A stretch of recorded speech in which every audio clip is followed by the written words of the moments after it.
Breaking news చూస్తున్నాం. Postal ballot వ్యవహారంలో వైసీపీకి ఆంధ్రప్రదేశ్ హైకోర్టు భారీ షాక్ ఇచ్చింది.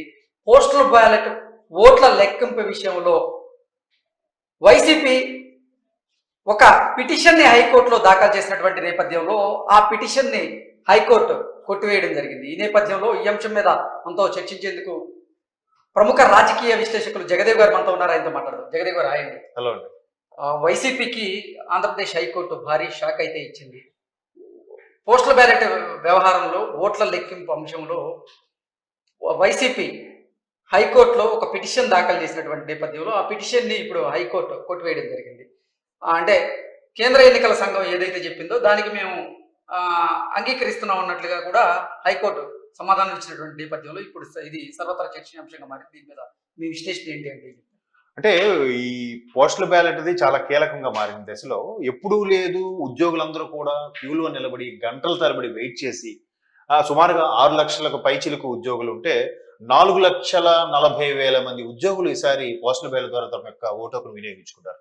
అయితే ఇది మొదటి నుంచి కూడా అంటే ఎప్పుడు నాకు ఊహ తెలిసాక ఎప్పుడు ఈ స్థాయిలో రావడం జరగలేదు. అయితే ఇక్కడ క్యూ లైన్ లో నిలబడి ఎంతగా వేయడానికి కారణం ఏంటంటే ఒక పక్క చర్చనీయాంశంగా వినబడేది ఏంటంటే ప్రభుత్వ వ్యతిరేకత వల్ల ప్రభుత్వం ఏదైతే గడిచిన 5 ఏళ్లలో ఉద్యోగులకి ఏమాత్రం సంతృప్తి పరచలేదు, ఉద్యోగులకు అసలు పట్టించుకోలేదు.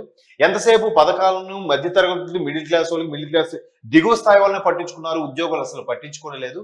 పైగా ఉద్యోగులు అంటే ఎంతసేపు ఆడుకునే ఉంటారు తప్ప పని చేయరు అనే ధోరణిలోనే మిగతా వాళ్ళందరినీ క్రియేట్ చేశారు అనే అంశం మీద ప్రధానంగా టీచర్లు కానీ ప్రభుత్వ ఉద్యోగులు కానీ చాలా గురుగా ఉన్నారు. టీచర్లు అయితే అమరావతి ముట్టడి కార్యక్రమం కూడా చేశారు మొదట్లో. అయితే ఈ అంశం మీద మొత్తం మీద చాలా ఇది వ్యతిరేకత ఉన్న నేపథ్యంలో ఒక్కసారిగా వాళ్ళు తండోపతండాలుగా వెళ్ళి క్యూ లైన్ ఓట్లు వేయడం, ఎంత మెజారిటీ వచ్చిందంటే ఖచ్చితంగా వీళ్ళకి ఇబ్బంది కలుగుతున్న అంశంతో ఆ పోస్టల్ బ్యాలెట్ ని అంటే మాన్యువల్ గా వేసేదాన్ని బాక్స్ లో వేసిన తర్వాత ఆ బాక్స్ కి ఆ రిటర్నింగ్ అధికారి కానీ ప్రిసైడింగ్ ఆఫీసర్ కానీ అంతా సర్వత్రా చెక్ చేసి దానికి సీల్ వేయడం జరుగుతుంది. సీల్ వేశాక స్ట్రాంగ్ రూమ్ లకు పంపిస్తారు. సో ఈసారి ఆ సీల్ వేసినప్పుడు ఏం చేసిందంటే కొన్నిటికి సరిగ్గా సీల్ వేయలేదంట, సరిగ్గా లాక్ చేయలేదు. లాక్ చేయని వాటికి మరలా ఎవరైతే ఉద్యోగులు ఉన్నారో లేదంటే కొంతమంది ప్రతిపక్షాలకి సానుభూతిగా ఉండేవాళ్ళు ఊరికే వేరే దొంగ ఓట్లు వేసి అందులో వేసేస్తారు, అట్లా యాడ్ చేసేస్తారు, లేనిపోని కలుపుతారనే ఉద్దేశంతో వైసీపీ వాళ్ళు హైకోర్టుకి ఎక్కడం జరిగింది. సో హైకోర్టుకి ఎక్కితే ముందే హైకోర్టుకి ఎక్కక ముందే ఎలక్షన్ కమిషన్ సంప్రదించారు, రాష్ట్ర ఎన్నికల అధికారిని కూడా అడిగారు, సార్ ఇట్లా మీరు పోస్టల్ బ్యాలెట్ కి పూర్తి స్థాయిలో లాక్ కానీ సీల్ వేయకపోతే అది కుమ్మక్క అయినట్టే, దాన్ని ఆల్రెడీ ఓపెన్ చేసినట్టే కదా దాని అర్థం, అలాంటి దాన్ని ఎలా లెక్కిస్తారు అని అంటే దానికేం ప్రాబ్లం లేదు, ఎట్లా చుట్టూ అందరూ ఉంటారు, మేము సీసీ కెమెరాల ద్వారా సిగ్నేచర్ ఒక్కసారి ఉంది అంటే చాలు, మాకు అది మేము పరిగణలోకి తీసుకుంటామంటే కూడా కేంద్ర ఎన్నికల సంఘం వైసీపీ నేతలకు చెప్పిన నేపథ్యంలో ఇప్పుడు అదే దాన్నే ఏకీభవిస్తూ హైకోర్టు కూడా తీర్పు ఇవ్వడం జరిగింది. అవును, వీళ్ళేమన్నారంటే ఎయిదర్ గజెట్ సంతకం లేకపోయినా సీల్ సరిగ్గా లేకపోయినా రెండింటిని రిజెక్ట్ చేయొచ్చు, దాన్ని లెక్కించకూడదు అన్నట్టుగా వీళ్ళు వాదిస్తే దానికి పర్వాలేదు, గజెట్ సంతకం ఉంటే ఆయన సమక్షంలోనే అందులో వేశారు కాబట్టి సరిపోతుంది, సీల్ పెద్ద ఇంపార్టెంట్ కాదని కూడా చెప్తే వీళ్ళు దాన్ని విస్మరించి హైకోర్టుకు వెళ్ళడం జరిగింది. హైకోర్టులో కూడా వాదనలు చూసిన తర్వాత అక్కడ రిటర్నింగ్ ఆఫీసర్ గా ఉండే గజెట్ ఆఫీసర్ ఎవరైతే ఉంటారో వాళ్ళు సంతకం చేసి వాళ్ళ సమక్షంలోనే అంతా సీల్ చేసి స్ట్రాంగ్ రూమ్ లకు పంపించిన నేపథ్యంలో దాన్ని పరిగణలోకి తీసుకోవచ్చని హైకోర్టు చెప్పింది. అదే ఇప్పుడు వాళ్ళకి నిజంగా బిగ్ ఝలక్ అనిపించవచ్చు. ఎందుకంటే ఏదైతే ఉద్యోగులు బాగా తీవ్ర స్థాయిలో వ్యతిరేకంగా ఉన్నారని రాష్ట్ర వ్యాప్తంగా చర్చించుకుంటున్నారో, సో ఇప్పుడు ఉద్యోగులు 4,40,000 ఓటర్లలో ఖచ్చితంగా 3 లక్షలు కూటమికే ఫేవర్ గా ఉండే అవకాశం ఉంది. తర్వాత మహా అయితే 1,00,000 కన్నా ఇంకా తక్కువే వైసీపీకి ఫేవర్ గా ఉండే నేపథ్యంలో దాన్ని పక్కకు పెడదాం, ఆ సీల్ లేనివి లెక్కించకుండా చేస్తే వీళ్ళు కొంచెం ఫేవర్ గా ఉంటుందనే ఉద్దేశంతో వీళ్ళు హైకోర్టుకి వెళ్ళారన్నట్టు కూడా చాలా మంది అభిప్రాయపడుతున్నారు. సో అందుకు వీళ్ళు అలా వెళ్ళడం, ఆల్రెడీ రాష్ట్ర ఎన్నికల అధికారి చెప్పినప్పటికి కూడా వీళ్ళు మరలా హైకోర్టుకు వెళ్ళడంతో వీళ్ళ తరపు వాళ్ళు కూడా వాదించడం జరిగింది. అసలు పోస్టల్ బ్యాలెట్ వ్యవహారంలో వైసీపీ నాయకులు ఎందుకు ఇంతగా భయపడుతున్నారు అంటే ఏం చెప్తారు?